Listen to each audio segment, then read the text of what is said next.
大家好，今天呢，我们一起来学习一下这个 Rh 血型不和与新生儿溶血。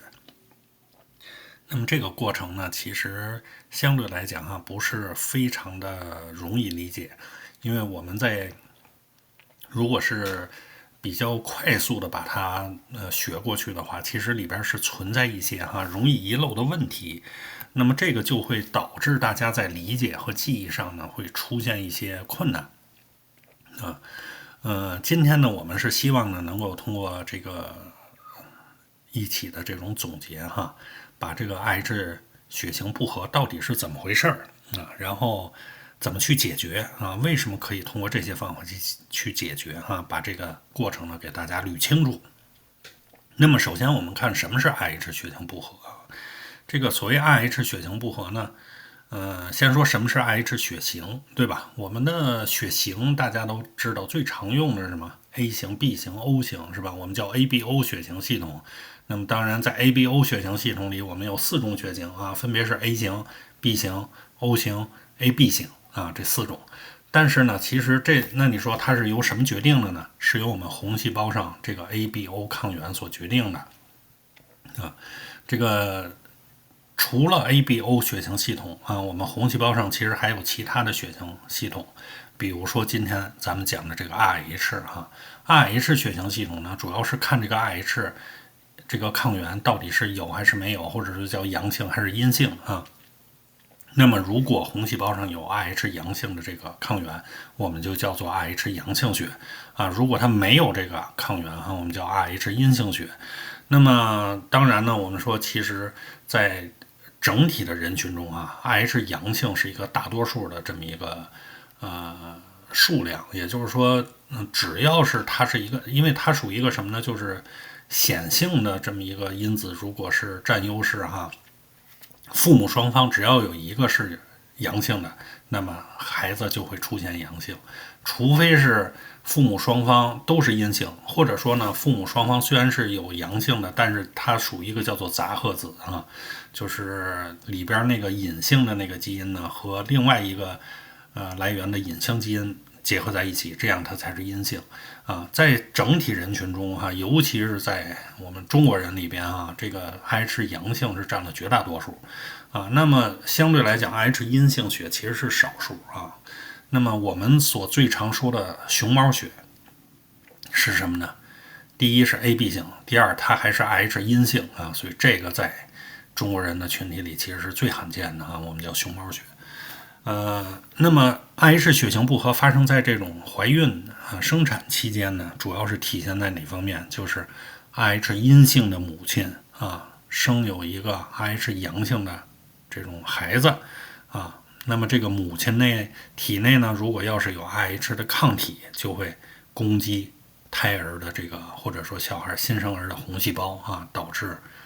这个红细胞破裂。那么红细胞破裂我们就叫做溶血这就是新生儿的溶血。所以呢，这就是 Rh 血型不和导致新生儿溶血这么一个简单的一个描述。那么它的关键点第一个就是母亲必须是 Rh 阴性这个大家一定要记住，胎儿必须是 Rh 阳性同时呢，母体必须是被致敏过的，也就是说母体内它有这个抗 D 的抗体这就是 Rh 血型，这叫做 D 这个 D 抗体。这3个是必须存在如果这3个没有其中任何一个，那么它都不会发生这种新生儿溶血那么它是怎么回事具体是怎么发病的我们呢首先看一下右边这个图来咱们一块来看一下首先这个母亲是 Rh 阴性，对吧？这个胎儿呢是 Rh 阳性，对吧？那么如果是这样的话，其实第一次如果这是第一胎通常是没事的。那么它可以生产这个 B 过程就是生产，那么从而到 C 这个过程呢，就是胎儿也正常生出来了，是个 Rh 阳性的，这个变成新生儿了，是吧？然后母亲还是个 Rh 阴性的，它也很正常。但是那么 A 和 C 之间区别在哪儿？就在于母体内产生了这个对于 Rh 这个抗原的抗体这个。到此就结束了哈。这第一次这个怀胎和生孩子基本到这儿结束了，都是正常的。但是哈，到了第二次，那么母亲还是 H 阴性，胎儿如果还是 H 阳性，但是啊，母亲的体内已经多了一个抗体了，这个抗体有可能就会怎么样攻击胎儿的这个红细胞啊。那么为什么会发生这种情况啊？那么主要呢还是由于这种抗体，它会通过我们说有一些机制啊。其实母体呢和胎儿之间，大家要知道，其实母体和胎儿的血液循环各自是有各自的系统。但是这个我们一会儿再讲为什么它会进来啊，我们后边再讲。总之呢，是在这种第二胎的时候啊，母亲的这个抗体就进入了这个胎儿啊，就进入了胎儿。那么或者是说在后来出生以后是新生儿啊，这个都他这个小孩的体内都有了这个抗体，有了抗体以后呢，就会和他的红细胞结合，发生攻击效果啊，导致他的红细胞破裂溶血，这就是总体的一个过程啊。那么从这个过程，大家要明确的是，第一个啊，在第一胎的时候基本没事儿啊，那么只是在生出孩子以后呢，母亲体内形成抗体了。那么在第二次或者以后啊，这种怀孕生孩子的过程中，它的风险就会增加啊。那么这个就是大概的一个过程。这里边其实有几个关键点是必须要给大家讲出来。如果这几个关键点大家没有记住的话，你只能去死记硬背啊。就是这个东西第一次没事，第二次有事啊。那么至于说为什么，比如说我问大家几个问题啊，那为什么第一次的时候，第一次怀孕的时候，母亲这个体内为什么没有抗体啊？那为什么 H 阴性？你像 ABO 血型，对吧？我们如果说母亲是一个 O 型血，那她体内有抗 A 和抗 B， 对不对？那么 ABO 血型不合的时候，如果胎儿是个 B 型血，那它直接就会抗。那为什么这个胎儿是个 H 阳性，它是阴性，为什么它体内没有抗体啊？对吧？这是一个问题。那么第二个就是说，他第一次为什么不去抗啊？对吧？如果他有抗体，为什么这一次第一次不去抗？还有呢，就是说为什么在胎儿怀胎的过程中啊，比如说咱们第二次啊，说已经怀孕第二次了，那为什么胎儿在怀胎的过程中，他没有直接进去抗？而是说我们可以比如说通过一些措施输这个ROGAM， 那这个抗体啊，可以去预防。为什么呢？是吧？那胎儿在这儿怀孕的这个前，比如说20周，我们是不打这个 ROGAM， 一般都是28周，对吧？那前面20周为什么他这个母亲体内已经有抗体了，为什么不会进去？对吧？这都是问题。那么这几个其实是存在一些关键点啊。那么我们必须要知道什么啊？常见的诱因，这个常考的大家要知道啊，分娩啊、流产啊、人工流产、宫外孕啊、羊水穿刺、腹部外伤、胎盘早剥、前置胎盘，这都是常见的诱因。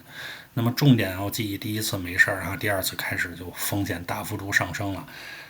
重点第一个啊，我们要知道人体内本身是没有天然的这个 H 抗体的，也就是说，在 H 阴性血的这个母亲体内，并不像 ABO 血型说我是 O 型啊，我是 O 型血，我体内就有抗 A 和抗 B。H 阴性血它没有抗 H 啊，也就是说人体内是没有天然的抗 H 抗体的，这是第一个前提条件。如果它体内就有啊，那你实际上第一胎就会出问题了，对不对？然后母亲和胎儿血液循环是有隔离的，母亲是母亲的血，胎儿是胎儿的血，这中间是有一个胎盘作为屏障，这个也是其中这个整个发病过程它的发病的特点，这是其中非常重要的一个关键点啊。如果没有了这个胎盘屏障，母体的血随时和胎儿血交流，那它也不需要存在什么你还中间可以第28周什么输这个免疫球蛋白，这根本就没用了，是吧？你只要是胎儿一旦建立血液循环，如果和母亲沟通，那等不了28周。比如说第18周、第20周的，它这个母体的血直接这个抗体进去了，对不对？那你就没用了这个。所以呢，大家要知道第二个关键点是什么？母亲和胎儿的血正常情况下它是没有沟通的啊，各有各的循环机制。但是氧气、养分一些其他的抗体，这个是在胎盘有相互沟通的，血液没有啊。那么还有呢，就是说初次免疫啊，就是第一次免疫的时候，就是第一次怀有这个 Rh 阳性这个抗体这个胎儿，然后生产过程中呢，胎儿的血很容易和母体血接触，形成这种致敏啊，这就是最开始出现的这个第一次致敏的原因。这个初次免疫产生的抗体通常需要几个月啊，甚至需要半年它才能产生，而且这个抗体呢，大多数第一次的时候叫 IgM 啊，这个是 IgM， 这个是一个大分子啊，大分子它很难通过胎盘，所以呢，这也就是说为什么第一次免疫啊，就是生第一个孩子的时候，它首先母体内就没什么抗体啊，第二呢，它就算万一出现了某些抗体，也形成的是初次免疫，时间需要很长啊，这个胎儿有可能都生出来了，是吧？就算是这个时间很迅速的形成了，它也是个 IgM 啊，就是大分子，它也透不过胎盘，所以综合这几个因素就导致了第一胎基本没什么太大的风险啊，当然不能说绝对没有，但是风险很低。那么一旦是二次免疫啊，这实际上我们人体的免疫系统、免疫应答就有这个特点。二次免疫产生的抗体就不是 IgM， 而是 IgG 了。IgG 这个分子量就是整个的分子体积各方面都会变小，可以透过胎盘。透过胎盘呢，就意味着什么？如果体内存在这个第二次接触致敏，母体内产生的就是 IgG， 这个 IgG 就会进入胎盘，直接攻击胎儿红细胞了。所以这就是为什么第二次怀胎它的风险会更高啊。那么然后我们再看这个，这是我们也是说必须要记住的这个 RONGAM 是什么？就是抗这个 Rh 这个血型的这个抗原的免疫球蛋白。那么它的作用是什么啊？我们首先要知道它的作用，它的作用是抗母体的这个抗体呢，还是怎么抗别的啊？它的作用是什么？在母体发现胎儿这个 Rh 阳性红细胞之前，先清除这些胎儿的红细胞，让母体呢来不及产生它的抗体。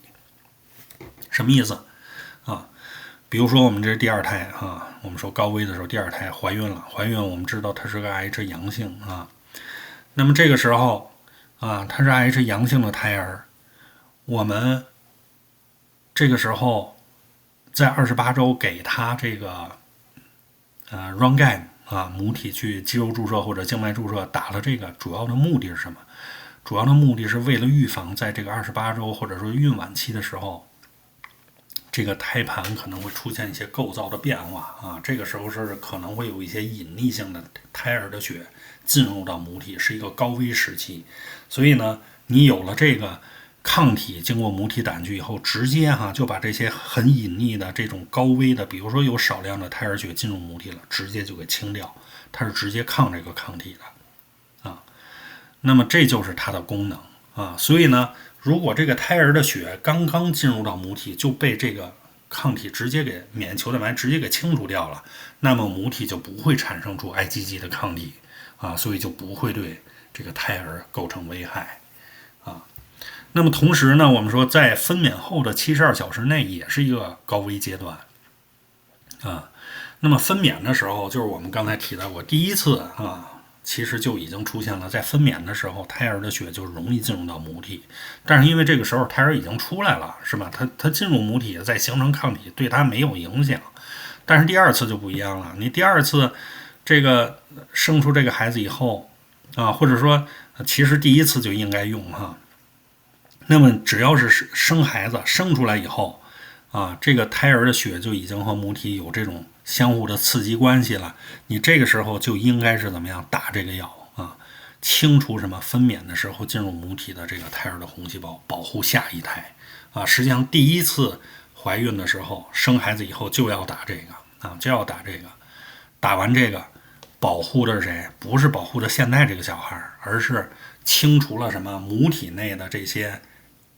少量的这种胎儿的红细胞，让母体不会产生这种抗体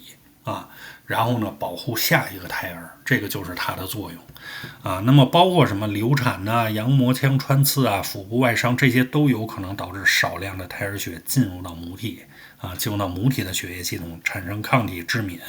那么这个时候去打这个 RONGAM 啊，也是一样的作用。这个 RONGAM 是什么？免疫球蛋白中和掉这个少量的胎儿的血里边的抗原，防止母体产生抗体，从而对将来这个胎儿产生一些什么不良的影响。那么对于已经致敏的孕妇，也就是说这个孕妇已经体内有抗体了，你再打这个 RONGAM 就无效了，对吧？它的效果是什么？防止你的母体产生抗体。但如果你的母体这个孕妇已经有抗体了，你再去打这个就没有用了啊！你打只能是什么？说再有新的红细胞进来，你能够把这个抗了，但是你已经母体内都已经有这个抗体了，那你再打它其实就没有任何意义了啊！就是抗体已经存在了。那么新生儿溶血病是怎么回事？就是由于母体咱们刚才说，如果你没有那些保护措施，那么在第一胎产生以后呢，母体内形成这个 IgM 了，然后第二次怀孕的时候，你又没打这个 RONGAM 那么它可能就会有少量的血诱发什么母体产生 IgG， 这个 IgG 就会进入到什么胎儿的这个血液循环里直接透过胎盘破坏胎儿或者新生儿的红细胞，导致的什么？你红细胞破裂了，导致溶血，导致贫血，导致高胆红素这就是很严重的后果，叫做新生儿溶血病那么新生儿溶血病它有什么表现？黄疸出生24小时以内的黄疸都是病理性黄疸同时有什么贫血的表现，面色苍白，肝脾肿大嗜睡，吸吮差，这就说明什么？已经有脑病了严重的并发症什么核黄疸，主要指的就是胆红素脑病、胎儿水肿心力衰竭死亡。所以这个溶血性黄疸对于新生儿来讲是非常危重的一个情况我们就是说尽量的是不要让它发生真要是发生了，那抢救那就治疗这都是很困难的那我们看一下这个 IH 和这个 ABO 血型不合它有什么区别？IH 血型不合是不是需要致敏这肯定是需要的。咱们刚才提到过，因为人体内没有天然的这个 IH 抗体，所以它必然要有一个致敏的过程，也就是说得有一个第一次，比如说怀胎，然后生孩子，胎儿血在生产过程中进入母体这个过程，这就是一个致敏的过程。ABO 血型不合是不需要这个致敏过程，因为人体内天然就有这个抗 A 抗 B 的这个抗体，是吧？尤其是什么，当母亲是 O 型，胎儿是 A 型或者 B 型的时候，那么你母亲体内本身它就有抗 A 或者抗 B， 是吧？那你直接和胎儿就有关系。那么是不是第一次怀孕 IH 血型不合？不是这个第一次怀孕基本不会有什么影响原因咱们刚才提到过，是吧？它没有时间去产生 IgG 所以它就不会有什么反应。但 ABO 血型不合呢，第一次就会因为它不需要嘛，它不需要这过程，体内本身有这个抗体，直接去抗这个抗原第一次就有可能会发生的。严重程度呢 ，H 血型不合，它通常出现的症状会很重，而 ABO 呢没有那么重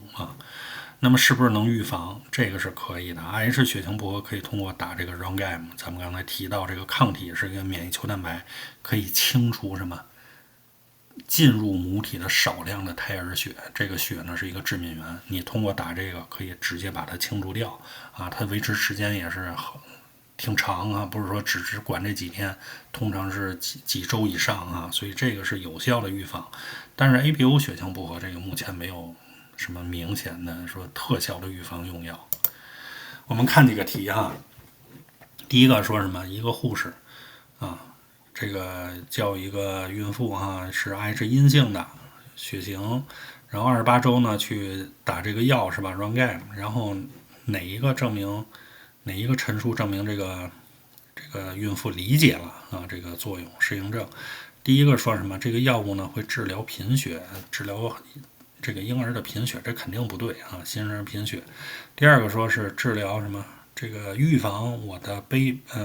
的身体产生抗体在怀孕期间，这个是对的，对吧？咱们提到了，它主要是什么？如果有少量的 IH 阳性的这个胎儿的血进入到母体，马上它就可以把它清除掉，从而防止母体产生抗体，所以这个是对的。C 呢是说我不需要这个在产后不需要这个药，是吗？不是的，因为这个药通常要用2次，一次是在28周，一次是在产后72小时以内，对吧？它的目的是防止下一次怀孕的时候有问题。同样也是什么？它的作用其实在产后用是为了清除在生产过程中少量的这种胎儿的血进入到母体诱发母体产生抗体，打了这个药就可以把它清除掉那么第4个说什么？这个药物呢会降低我这个小孩的胆红素水平，这个是不会的这个只是一个抗体，防止母体产生这个抗体的，它没有这种治疗胆红素这种高胆红素血症的作用。我们看第2个题说这个护士呢正在复习一个产后的患者的这个医疗记录是什么 ？H 阴性那么他说这个打这个 Roncai 的适应症是什么，对吧？然后呢，第一个说什么？新生儿的这个胆红素水平高这个你打不打 Roncai 已经没用了，是吧？和它没关系第2个是说什么？血型是 H 阳性新生儿的血型是 H 阳性，这个确实是要考虑的，是吧？因为母亲是一个阴性，而胎儿是个新生儿是个阳性。那么第3个母亲呢是阴道顺产，这个和打这个 Roncai 没有关系，是吧？然后第4个说是母亲呢是一个叫做间接的 COM 试验阳性间接的 COM 试验阳性，大家这个呢如果要能记住，最好记住一下，这个 COM 试验呢是我们验证它有没有这个体内有没有对这个红细胞产生这个抗体如果要是说已经产生了抗体像这种已经致敏的情况下，它这个间接的 COM 试验就是阳性。所以他说这个其实就是说母体已经有致敏了，就是已经有抗体了。那么有了抗体你再打，这肯定不是适应症了所以呢这个就要选 B 就是母亲是阴性新生儿是阳性，只有这个是对的，其他几个都是无关的我们再看这个第3题说这个哪一个陈述是最好的解释了这个使用 Roncai 的这个目的，是吧？第一个呢是说可以治疗溶血，就是治疗新生儿溶血，它应该说是治疗嘛，不是治疗，它是预防，对吧？预防发生第2个呢说预防 H 的这种致敏在目前的这个孕期来预防 IH 的致敏，这个是问你原题题干是说在产后72小时，那你来预防这个目前这个孕期的致敏，这个肯定和目前线下就是现在正在发生的这一次怀孕是没关系的，是吗？我们刚才说了，它是防止母体产生抗体，主要是针对下一次怀孕的这个情况所以这个不是。然后再看第3个说来什么预防这个母体呢形成抗帝的抗体主要是为了预防将来这个怀孕过程中形成这个抗体，这个是完全正确的，这就是我们在产后72小时内用 Roncai 的目的然后第4个说是什么降低这种产后出血的风险，这肯定不对了，是吧？它和这也没有关系，所以这个我们选 C 我们最后呢把这个对于 Roncai 它的这个作用方法总结一下这是非常重要的一个药。第一个，我们28周要用28周用是防止什么怀孕的时候由于这种隐匿性的胎儿的血和母体的血有了交叉，有了交换，从而诱发母体致敏这是第一个。产后72小时用呢是为了什么？防止生完之后的致敏，因为在生产过程中胎儿少量的血有可能进入母体这个时候它是在72小时要用。那么它用的作用是预防而不是治疗。预防什么呢？是预防母体产生抗体那么母体产生抗体呢，尤其是在什么这种产后72小时，这个用的是防止下一次防止下一次这个怀孕的时候出事儿这个是 Roncai。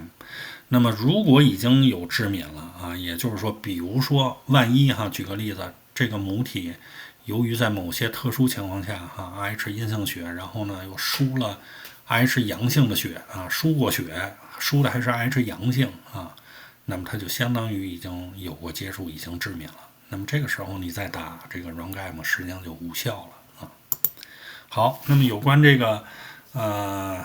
Rh 血型不合和这个新生溶血呢，我们今天就探讨到这儿啊。这个尤其是在一开始啊，这几个我觉得有几个重点啊，就是我们提到的啊，这几个啊，像人体内没有 Rh 天然抗体，